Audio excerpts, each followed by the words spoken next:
한 백만장자가 있었는데 그 사람에게 다른 누군가가 질문을 했습니다. 어떻게 해서 백만장자가 되었습니까? 이렇게 물어보니까 아내를 만나서 그렇습니다. 아내가 어떤 분이신데 그렇습니까? 우리 아내는 낭비벽도 심하고 내가 사업하면 사사건건 끼어들어가지고 다 망하고 그렇습니다. 그런데 어떻게 백만장자가 되었습니까? 네, 결혼 전에는 억만장자였습니다. 처음을 모르면은 그냥 지금이 다 좋아 보이죠. 근데 처음을 아는 사람은 그 답답한 걸 아는 것이죠.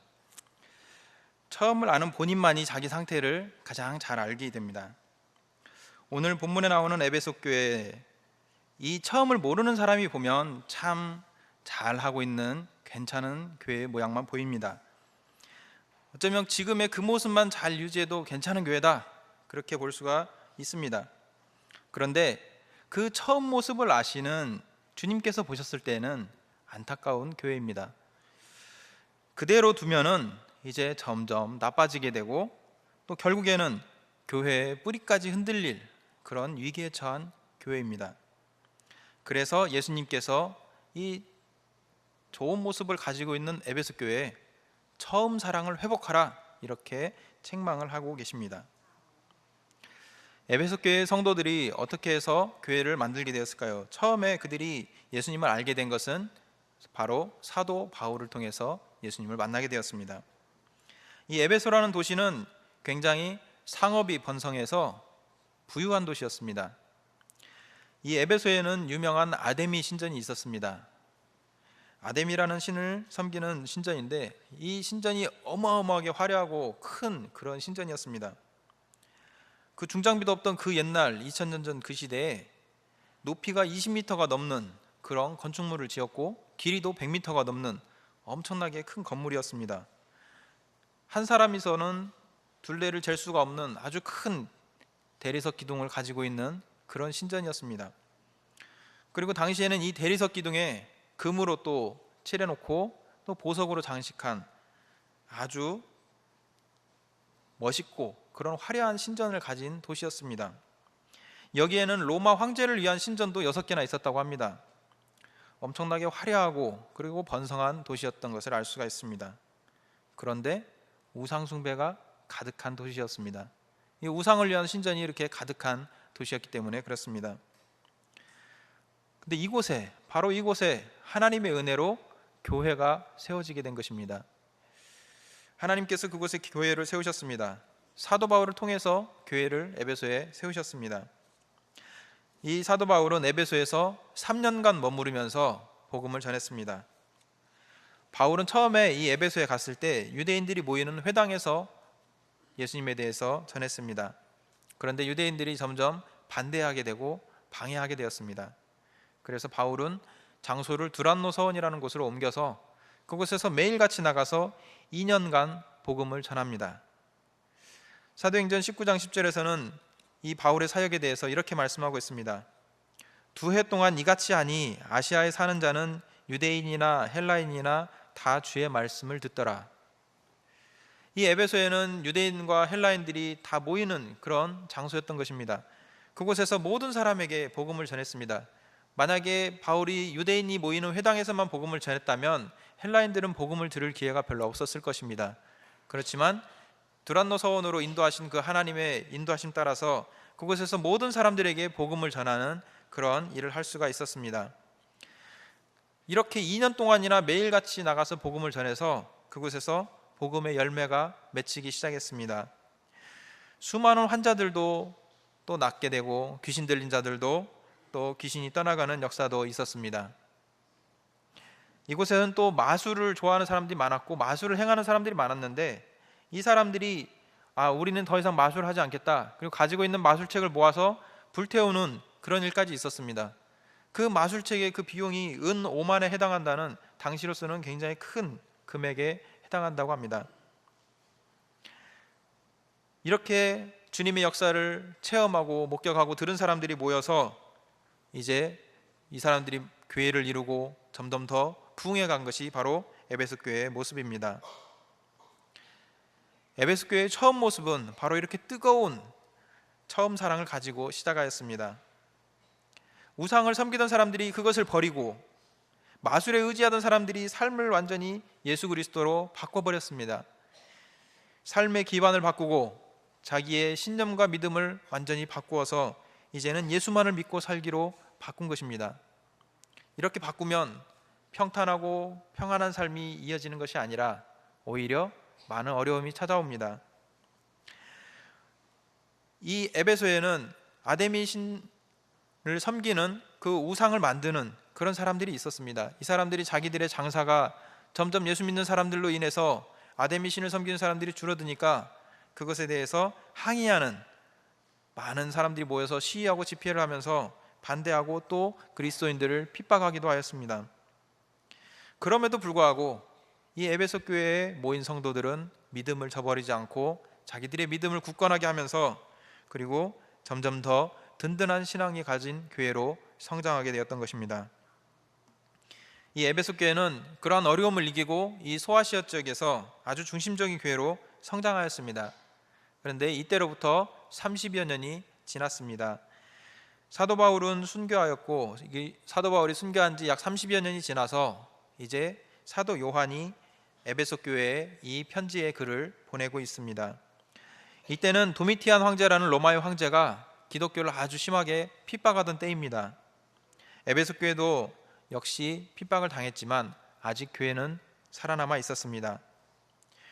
오늘 본문을 보면 예수님께서는 먼저 에베소 교회를 칭찬하셨습니다. 에베소 교회가 어떤 것으로 칭찬받았는지 보면서 우리도 에베소 교회와 같은 칭찬받는 모습을 본받아 나갔으면 좋겠습니다. 2절 3절을 같이 한번 읽겠습니다. 내가 내 행위와 수고와 내 인내를 알고 또 악한 자들을 용납하지 아니한 것과 자칭 사도라 하되 아닌 자들을 시험하여 그의 거짓된 것을 내가 드러낸 것과 또 내가 참고 내 이름을 위하여 견디고 게으르지 아니한 것을 아노라. 아멘. 예수님께서 에베소 교회의 행위를 아신다라고 말씀하셨습니다. 에베소 교회 성도들은 옳은 행위를 하였습니다. 주님께서 보시고 칭찬할 만한 일들을 했다는 것입니다. 에베소 교회는 수고와 인내가 있는 바로 그런 교회였습니다. 수고는 공동체를 이롭게 하는 것입니다. 내가 수고하면 나는 힘들죠. 그렇지만 나의 수고로 인해서 우리 공동체가 살아나게 됩니다. 우리 교회도 마찬가지입니다. 수고하는 사람이 없으면 교회는 아무것도 할 수가 없습니다. 작은 일도 있고 또 어려운 일도 있지만 그 모든 성도들의 수고가 모여서 이 교회를 살아 움직이게 하는 힘이 됩니다. 이 수고가 에베소 교회는 있었습니다. 이 수고는 교회를 살아 움직이게 하는 힘과 같은 것이라면 인내는 공동체를 묶어주는 접착제와 같은 역할을 합니다. 수고하여서 여러 일을 하더라도 서로 참아주지 않으면 늘 다툼이 끊이지 않게 됩니다. 많은 일을 아무리 한다 하더라도 갈등이 있으면 차라리 일을 안 하면 못합니다. 이 갈등을 없애주는 것은 서로 조금씩 참아주는 인내입니다. 인내가 없다면 그 공동체는 오래 갈 수가 없습니다.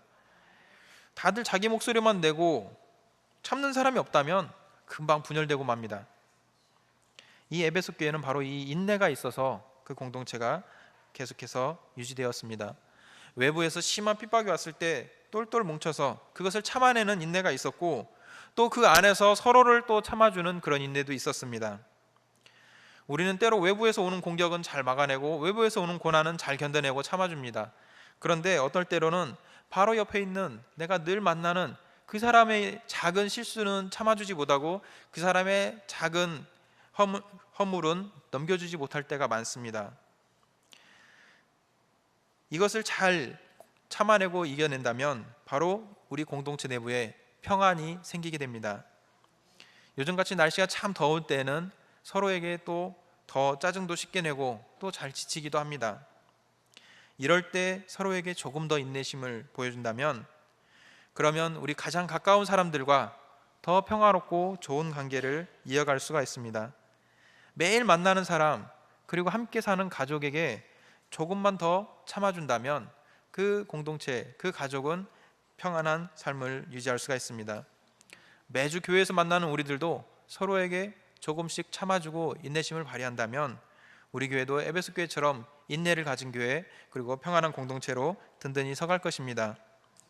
조금만 더 인내하면서 가까운 사람들을 미워하지 않게 되기 때문에 그 공동체가 아주 멋있는 공동체로 자리를 잡아가게 됩니다. 이 에베소 교회는 수고와 인내가 있었고 또 바른 신앙을 가진 그러한 교회였습니다. 초대교회에는 종종 이 지역을 돌아다니면서 자기를 자칭 사도라고 칭하는 사람들이 다니고 있었습니다. 이 사람들은 사실 자기의 욕심을 채우기 위해서 이곳저곳 다니면서 사람들을 속이고 그 교회에서 많은 것을 얻어내려고 한 그런 사람들입니다. 이 자기가 사도라고 하면서 그 사도의 권위를 이용해서 사람들로부터 자기가 높아지려고 하고 또 많은 재물을 얻어내려고 하는 그런 속셈을 가진 사람들이었습니다. 이 사람들은 성경 지식을 많이 알고 있었습니다. 그래서 그것을 전파하고 다녔지만 문제는 자기들의 삶이 그 성경 말씀과는 맞지 않는 것이었습니다. 대단한 사람인 것처럼 자기를 포장했지만 결국은 돈과 지위를 얻기 위해서 그렇게 했던 것입니다. 이 에베소 교회는 그런 사람들을 아주 철저하게 잘 가려내는 분별력을 가진 그런 교회였습니다.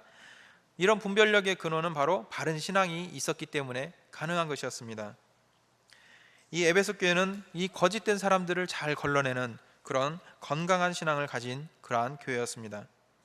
에베소 교회는 바로 이 수고, 인내, 그리고 또 이 바른 신앙을 가졌기 때문에 예수님께 칭찬을 받았습니다.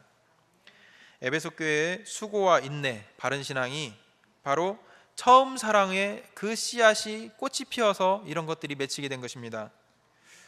고린도전서 13장을 보면 사랑에 대한 말씀으로 우리가 잘 알고 있습니다. 하나님께서 바울을 통해서 고린도 교회에 보낸 말씀입니다. 하나님이 말씀하신 사랑은 오래 참고 시기하지 않고 또 온유한 것입니다. 사랑은 자랑하지도 않고 교만하지 않습니다. 또 무례히 행하지 않고 자기 유익을 구하지 않습니다. 성내지 않고 악한 것을 생각하지 않습니다. 불의를 기뻐하지 않고 진리와 함께 기뻐하는 것이 사랑입니다. 이 사랑은 모든 것을 참고 또 모든 것을 믿으며 모든 것을 바라며 모든 것을 견딥니다. 이 사랑이 없다면 아무리 뛰어난 능력도 소용이 없습니다. 사랑이 없다면 아름다운 말을 아무리 해도 그것은 의미 없는 그런 소음과 다름이 없습니다. 근데 이 바울이 고린도 교회의 이 고린도 전서를 쓴 장소가 바로 에베소 교회입니다. 바울이 에베소에서 바로 이 사랑을 전파하였던 것입니다.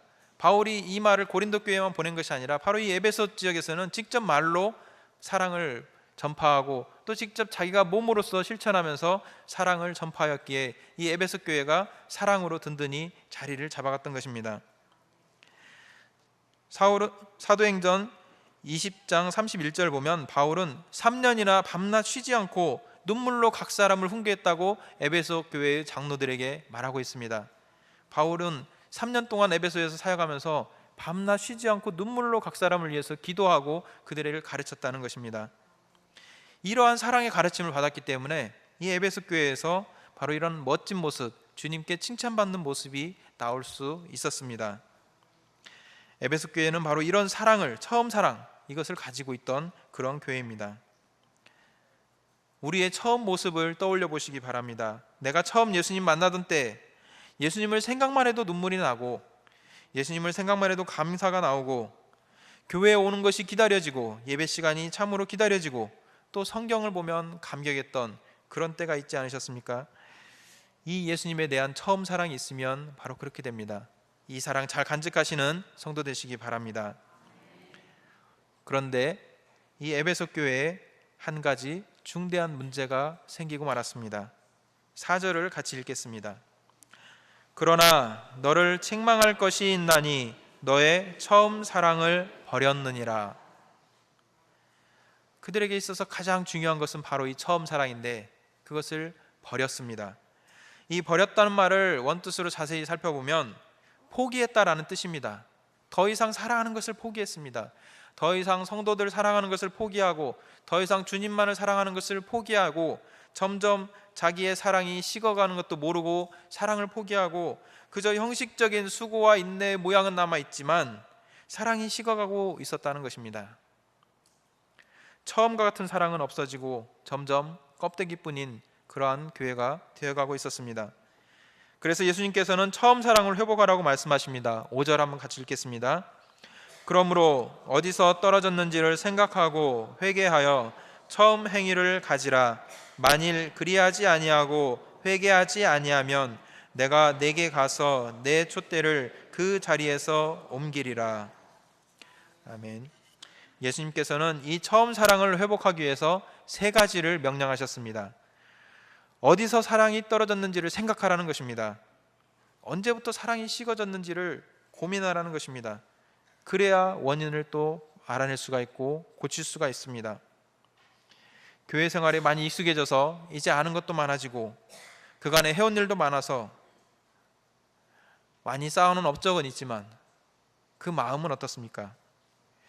예수님을 생각해도 예전과 같은 그런 떨림도 없고 감격도 없고, 성경을 보면 감격이 오는 게 아니라 졸음만 온다면 예수님이 문제가 생긴 걸까요? 성경이 문제가 생긴 걸까요? 아닙니다. 내 마음이 문제가 생긴 것입니다. 바로 언제부터 그랬는지 찾아서 왜 그랬는지 찾아내라는 것입니다. 두 번째로 예수님께서는 회개하라고 하십니다. 사랑이 식어버린 것에 대해서 회개해야 합니다. 그리고 세 번째로는 처음 행위를 가지라고 명령하십니다. 처음 마음으로 돌아가서 그 마음을 가지고 그때 어떻게 했는지를 다시 한번 생각하고 그때 그 행위를 다시 한번 해보라는 것입니다. 수도관이 낡으면 녹물이 나오기도 하고 또 물이 새기도 합니다. 그대로 놔두면 오염된 물을 마시게 됩니다. 또 심하게 되면 이 수도관이 파열되어서 아예 단수가 될 수도 있습니다. 아무리 깨끗한 물이 오더라도 이 낡은 수도관을 거치게 되면 그 물은 오염되게 됩니다. 그래서 이 수도관을 청소도 해야 되고 또 필요하면 바꾸기도 해야 됩니다. 그러기 위해서 수고도 해야 되고 또 비용도 들어가지만 꼭 필요한 일입니다. 그냥 그대로 아낀다고 놔두면 오히려 오염된 물을 먹고 탈이 날 수도 있기 때문에 그렇습니다. 바로 이 죄가 나와 예수님 사이에 낀 그 녹과 이물질입니다. 이것을 놔두면 예수님께서 주시는 은혜가 아무리 좋은 은혜가 와도 나에게 올 때 제대로 오지 않습니다. 또한 이 죄는 내가 예수님께로 가는 길을 막아버립니다. 우리가 예수님을 구주로 믿는 순간 우리와 예수님과의 관계는 끊을 수 없는 관계가 됩니다. 그런데 우리가 세상 살면서 예수님을 구주로 믿는다고 고백한 그 이후에도 얼마나 많은 죄를 짓습니까? 우리가 연약하기 때문에 이 죄에서 완전히 벗어날 수는 없습니다. 이 세상에 사는 동안에는 그렇습니다. 그렇기 때문에 우리가 이 세상에 사는 동안 끊임없이 나의 죄 문제를 돌아보고 또 그때그때 해결해야 되는 것입니다. 세례요한과 예수님께서 외쳤던 그 구원의 회개가 있습니다. 근데 또 다른 회개, 바로 구원 이루었다 하더라도 이 사소한 죄들, 관계를 회복시키는, 이 죄로부터 관계를 회복시키는 이 회개가 우리에게 늘 필요한 것입니다. 회개는 예수님 처음 만날 때 한 번 하고 끝나는 것이 아니라 주님 만나는 그날까지, 다시 만날 그날까지 계속해서 회개함으로 우리를 깨끗하게 할 필요가 있습니다. 이 회개의 목적은 죄를 지어서 내가 좀 찜찜하니까 내 마음을 좀 개운하게 해야겠다, 이래서 회개하는 게 아닙니다. 회개의 목적은 바로 나와 하나님과의 관계를 새롭게 하기 위해서, 회복하기 위해서 회개하는 것입니다. 회개는 해도 되고 안 해도 되는 그런 선택의 문제가 아니라 사느냐 죽느냐의 생존의 문제가 달린 일입니다. 예수님께서는 이 에베소 교회가 만약 회개하지 않는다면 촛대를 옮겨버리겠다라고 말씀하셨습니다. 이 촛대는 교회를 의미하는 것입니다. 만약에 촛대를 옮긴다면 에베소 교회는 더 이상 교회가 아닙니다. 교회의 모양만 가진 껍데기뿐인 그런 교회가 되고 맙니다. 교회의 주인이신 예수님이 떠나가시는 그런 곳이 되고 맙니다. 예수님께서 주인이 아닌 그런 교회는 있을 이유가 없는 곳입니다. 회개는 나와 하나님과의 관계를 회복시키기 때문에 우리에게 정말로 중요한 것입니다. 이 회개와 함께 또 사랑의 문제도 나와 하나님과의 관계의 문제입니다. 하나님께서는 처음부터 끝까지 우리를 사랑하십니다. 우리 역시 하나님을 끝까지 사랑해야 합니다. 하나님 사랑은 식을 일이 없어요. 하나님께서 바로 사랑이시기 때문에 그렇습니다. 그런데 하나님이 나를 사랑하지 않는다라고 우리는 때때로 느끼잖아요. 내가 처음 사랑을 버리기 때문에 그렇습니다. 예수님께서는 이 에베소 교회를 칭찬도 하셨고 책망도 하셨습니다. 이 칭찬받은 내용들은 우리가 다 본받아야 될 내용들입니다. 수고와 인내와 바른 신앙을 우리는 다 가져야 됩니다. 그 모습이 바로 이 처음 사랑으로 일군 것이기 때문에 그 아름다운 모습을 간직하고 있었습니다. 그렇다면 이 에베소 교회는 왜 사랑이 식어지게 되었을 것일까요? 왜 사랑이 식어졌을까요? 그 이유는 바로 자신을 돌아보지 않았기 때문에 그렇습니다. 회개를 통해서 늘 처음 사랑을 회복해야 되는데 그러지 못했기 때문에 죄들이 쌓여서 그렇습니다. 또 날카로운 분별력을 가지고 거짓 사도들을 물리쳤지만 그 분별력을 가지고 또 날카로운 그것을 가지고 다른 성도들을 오히려 정죄하고 다른 성도들, 믿음이 약한 사람들을 힘들게 했기 때문에 그들에게서 사랑이 떨어져 나간 것입니다. 수고도 하고 인내도 계속하고 있지만 그 본질인 사랑이 식어버리면 그 수고와 인내가 의미가 없게 됩니다. 우리도 주변에서 이런 실수 얼마든지 발견할 수 있습니다. 또 우리 자신이 그런 실수를 할 수도 있습니다. 믿음이 약한 사람을 정죄하고 나무라고 이런 것은 쉽습니다. 그렇지만 그를 사랑하고 품어주는 것은 참 어렵습니다. 사랑으로 품어줘야 할 대상이 있는데도 불구하고 그 대상에게 그러지 못할 때가 참 많습니다. 우리는 수고하고 인내하면서도 이것이 누구를 위한 것인지 잊어버릴 때가 많습니다. 내가 인정받으려고 하는 것이 아닙니다. 바로 교회에서 수고하는 것은 다 주님을 위해서 하는 것입니다. 이 처음 사랑을 버리게 되면 이 사랑의 대상이 이웃도 아니고 하나님도 아닌 바로 나 자신만 남게 됩니다. 처음 사랑 버린 사람은 하나님도 사랑하지 않고 이웃도 사랑하지 않게 되게 됩니다. 이 에베소 교회는 바로 이 처음 사랑을 버렸기 때문에 잘못되어 가고 있었습니다. 예수님께서는 그들을 안타깝게 여기시고 처음 사랑, 처음 행위를 회복하라라고 말씀하셨습니다. 에베소 교회는 아직 희망이 남아 있습니다. 6절 말씀을 같이 읽겠습니다. 오직 내게 이것이 있으니 내가 니골라당의 행위를 미워하는도다. 나도 이것을 미워하노라.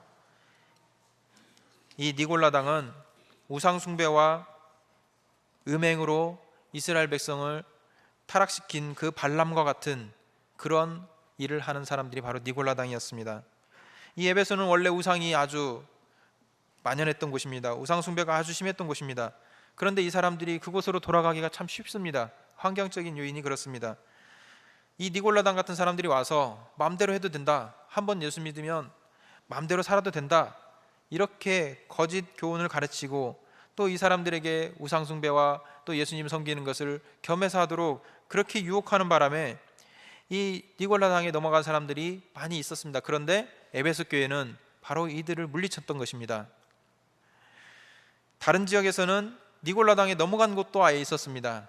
그런데 에베소 교회는 그것을 잘 막아내고 있었습니다. 그렇기 때문에 예수님께서 아직 이곳에 희망이 있다라고 말씀하시는 것입니다. 예수님께서는 이 니골라당을 잘 막아내고 있는 이 에베소 교회에 처음 사랑을 회복하고 돌아오라고 말씀하시면서 그리고 그들에게 상급도 약속하십니다. 하나님의 낙원에 있는 생명나무의 열매를 주어서 먹게 하시겠다, 이렇게 약속하십니다. 이 생명나무의 열매, 에덴 동산에 있던 생명나무와 선악과 나무 두 개가 있었습니다. 바로 그 생명나무의 열매를 우리에게 주시겠다는 것이니 얼마나 큰 영광입니까? 수고하고 인내하고 또 바른 신앙을 가지고 계십니까? 그렇다면 지금의 나와 처음 사랑을 가졌던 그 뜨거운 사랑을 가졌던 나와 비교하면 어떻습니까? 예수님을 뜨겁게 사랑하던 그 처음 사랑과 지금의 사랑은 어떻습니까? 여전하다면 참으로 감사한 일입니다. 그런데 만약에 그렇지 못하다면 회개하고 돌이키고 그 처음 사랑과 처음 행위를 회복해야 됩니다. 혹은 어떤 사람은 아직 나는 뜨겁게 예수님을 사모하고 사랑한 그런 경험이 없다면 기도하고 또 사모하고 그 예수님을 뜨겁게 만나기를 바랍니다. 신영복 교수의 처음처럼이라는 시가 있습니다. 처음처럼, 처음으로 하늘을 만나는 어린 새처럼 처음으로 땅을 밟는 새싹처럼 우리는 하루가 저무는 저녁 무렵에도 아침처럼 새봄처럼 처음처럼 다시 새 날을 시작하고 있다. 이 처음처럼 뜨거웠던 사랑을 간직하시기 바랍니다. 처음처럼 뜨거운 사랑을 회복하시길 바랍니다. 처음 사랑을 가진 동인의 모든 성도 되시기를 간절히 축원합니다.